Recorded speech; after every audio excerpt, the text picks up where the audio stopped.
भगवान राम से क्या मांगा, ये आपको हम सुनाते हैं। अयोध्या से चलते समय सब लोगों ने भगवान राम से अपने अपने मन की बात कहा। विभीषण, सुग्रीव, अंगद, सबकी बातें तो हुई। हनुमान जी ने जो कहा उसको आपको हम सुनाते हैं। हनुमान जी कहते हैं कि हे राजन, मेरा परम स्नेह माने सबसे उत्कृष्ट स्नेह आप में सर्वदा बना रहे और मेरी भक्ति आप में हो। और सबसे बड़ी चीज़ ये मांगा कि भावो नान्यत्र गच्छतु, हमारे मन का भाव कभी भी आपसे अतिरिक्त अन्यत्र कहीं न जाए। इसके आगे कहा, जाओद राम कथा वीर चरिष्यति महीतले तावत शरीरे वत्स्यन्तु प्राणा मम न संशय। जब तक राम कथा इस महीतल पर चलती रहेगी तब तक हमारे शरीर में प्राण रहें, और ये हमको मिलना चाहिए। और न संशय कहा, ये नहीं कि प्राण रहें और शरीर जो है निश्चेष्ट हो जाए या कमज़ोर हो जाए, ऐसा नहीं। कहे प्राण रहें तो जिससे कि हम कथा आपकी सुन सकें।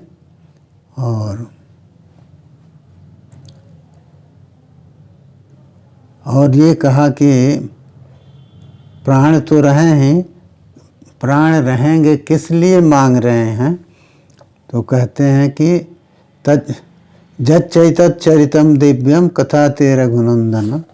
कहे कि आपका दिव्य चरित्र जो है, जो कि कथा के रूप में लोक में चलता रहेगा, इसको अप्सराएं हमको सुनाती रहेंगी। ये कहें, तावन ममाप्सरसो राम श्रावयुर नरर्षभ। तो इतना का आप देखिए, सुनने का वो है। हनुमान जी इतनी तीव्र इच्छा सुनने की प्रकट करते हैं, तब उनको कौन सुनाएगा? तो कहते हैं कि अप्सराएं सुनाएंगे।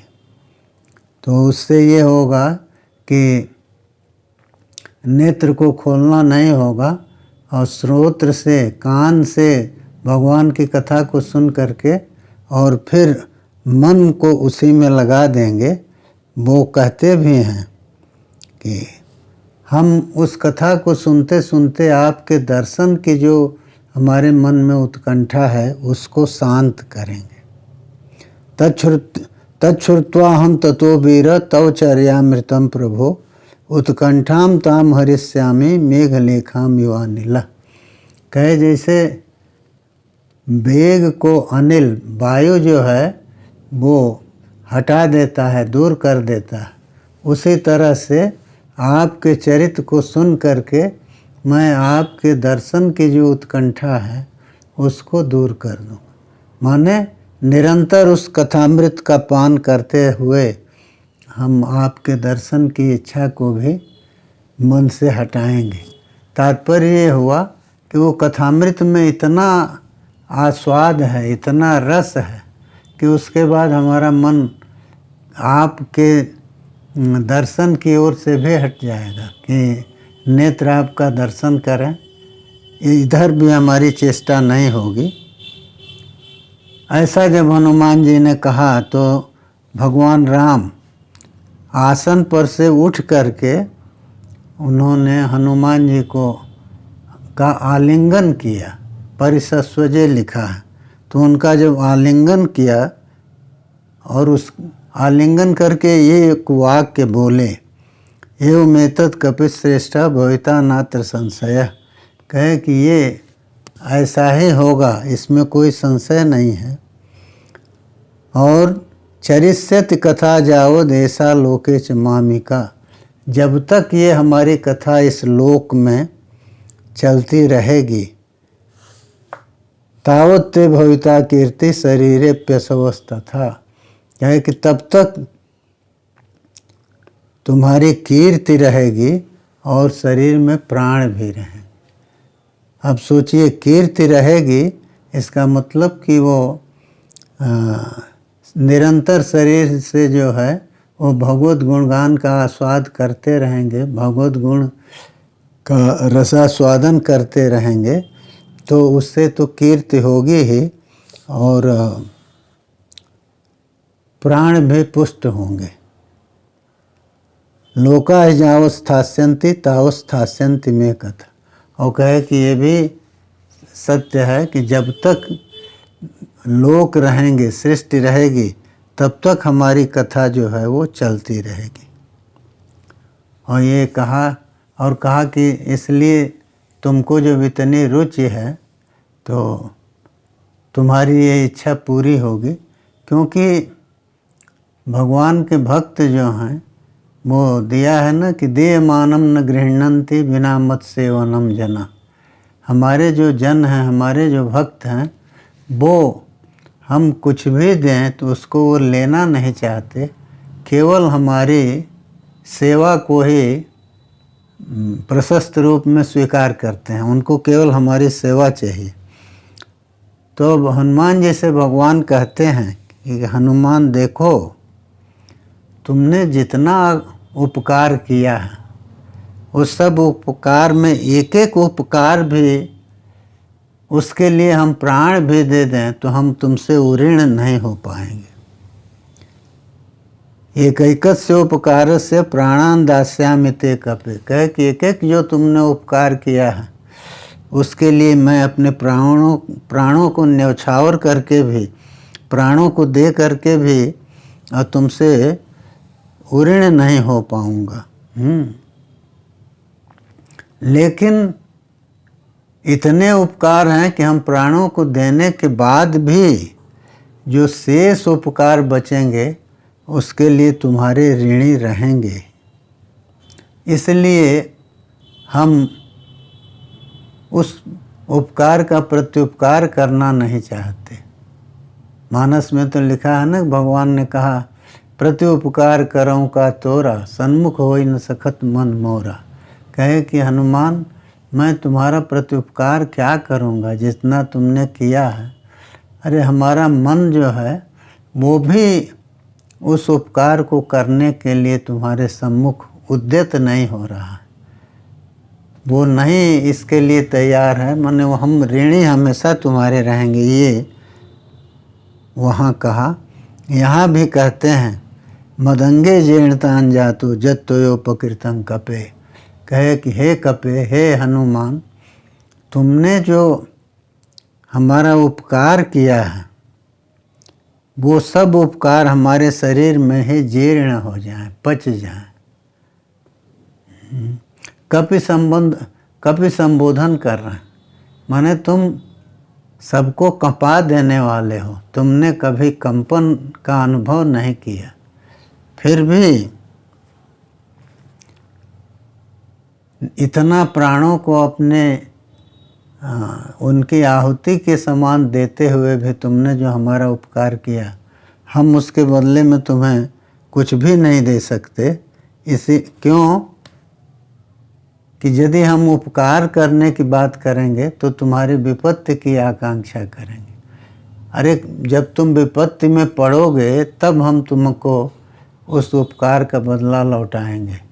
जैसे भगवान राम विपत्ति में थे, माता जी का हरण हुआ तो हनुमान जी ने उनका पता लगाया, फिर वहाँ लंका को जलाया, राक्षसों को मारा, ये सब कुछ किया। तो अब इन सब उपकारों का बदला देने के लिए कौन सा ऐसा अवसर होगा। जब हनुमान जी उस तरह की विपत्ति में जाएं तो वो तो जानते हैं कि ये विपत्ति में इनको जाना नहीं है। कारण दो है, एक तो कपि हैं, सबको कंपा देने वाले हैं, इतना बल है उनमें, और दूसरा ये है कि राम भक्ति की अजस्र धारा उनके मन में बह रही है। तो जो नित्यदा, जो सर्वदा भगवान से संबद्ध हैं, उनका संपूर्ण बल का स्रोत भगवान है, और केवल एक ही स्रोत है बल का, वो भगवान है। तो वो उस स्रोत से निरंतर ऊर्जा हनुमान जी को मिल रही है। तो इसलिए वो कहते हैं कि हम तो किसी रूप से तुम्हारे उपकार का बदला नहीं चुका सकते, और जो लोग उपकार का बदला प्रत्युपकार से देना चाहते हैं, वो तो एक तरह से जिसने उपकार किया है उसकी विपत्ति बुलाते हैं, क्योंकि जब वो विपत्ति में होगा तब उसको तुम्हारी सहायता की ज़रूरत पड़ेगी। तो ये कह करके और भगवान ने कहा कि देखो, व्यक्ति प्रत्युपकार का पात्र तो तभी होता है जबकि वो विपत्ति में होता। तो हम ये नहीं चाहते कि तुमको कभी विपत्ति आवे, और इसलिए हम अपने तुम्हारे जो उपकार हैं उनको अपने शरीर के भीतर ही जीर्ण कर देना चाहते हैं, उनको पचा देना चाहते हैं।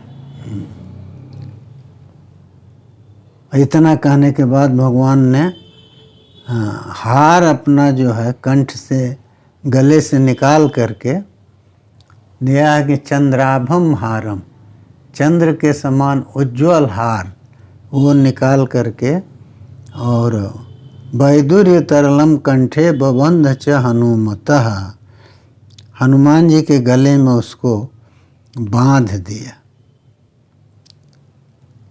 माने ऐसा हार है जो चमक रहा, बीच बीच में वैदुर्य मणि लगी हुई।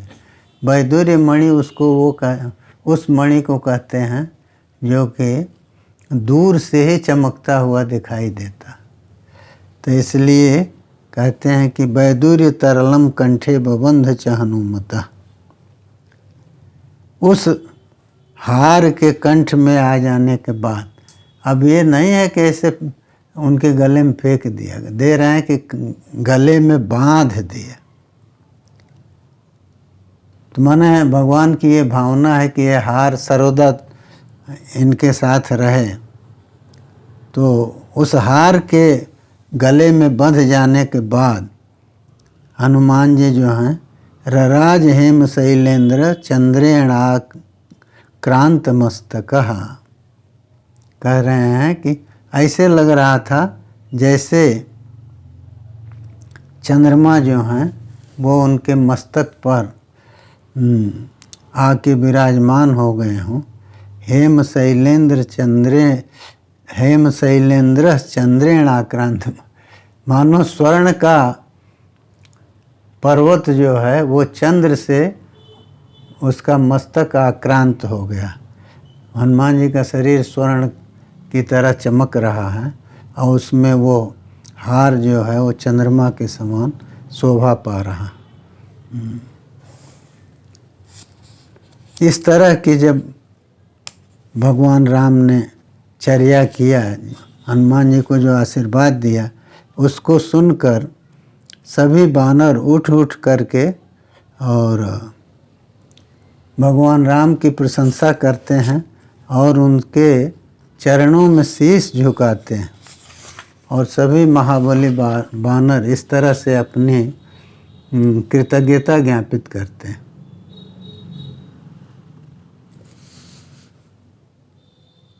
सुग्रीव जो हैं वो कहते हैं कि इसके अनंतर राम उनको गले में लगा लेते हैं, और विभीषण जो हैं उनको भी वो गले लगाते हैं। सबके नेत्रों से आंसू गिर रहे हैं और सभी लोग जो हैं उन अश्रु गिरने से और भाव में बह जाने के कारण वो लोग निस्संग से हो गए हैं, विगत चेतना हो गए और राम को बड़े कष्ट से छोड़ने को उद्यत हो रहे हैं। और इस तरह से भगवान ने सबको जो प्रसाद प्रसन्नता पूर्वक विदा किया, तो वे अपने अपने घर को गए। जैसे देही जो है देह को छोड़ के चल देता, ये दे रहे हैं कि देही देह में त्यजन, जैसे देही जो जीव है वो देह को छोड़ता हुआ राम वियोग से खिन्न हो करके और वो लोग गए। तो इससे ये आता है कि शरीर छोड़ने के बाद जीव जो है उसको शरीर से मोह तो होता है, तो वो बहुत कष्ट में रहता है। इसीलिए उस शरीर को जल्दी से जल्दी उसका संस्कार हो जाने से जीव फिर उससे निराश हो जाता है कि अब ये उसको नहीं मिलेगा। तो देखिए दोनों ही भगवद अधीन है। शरीर में प्राण का आना या जीवन मिलना ये भी भगवान के अधीन है, और शरीर से प्राण का निकलना भी भगवान के अधीन है। शरीर से प्राण निकल गया तो फिर जीव अपनी इच्छा से उस शरीर में प्रवेश नहीं कर सकता। तो इसीलिए दे रहे हैं कि जैसे देही जो है वो देह को छोड़ करके माने अत्यंत दुखी होता। इससे ये बता रहे हैं कि उस जीव को अत्यधिक क्लेश उस समय होता। तो ये जो गोस्वामी जी ने लिखा कि जन्मत मरत दुसह दुख होई, तो मृत्यु में दुसह दुख तो है, ठीक है, प्राण निकलते समय नाना प्रकार के कष्ट आते हैं, लेकिन प्राण निकलने के बाद भी जो जीव को अत्यधिक क्लेश होता, उसी को वो सूचित कर रहे हैं कि जितने क्लेश से देह से निकलने के बाद जीव जो है वो प्रयाण करता है, उसी तरह का कष्ट वानरों ने और सभी लोगों ने राम के वियोग में अनुभव किया। अब यही हम विराम लेंगे और आगे फिर दूसरी कथा को लेंगे।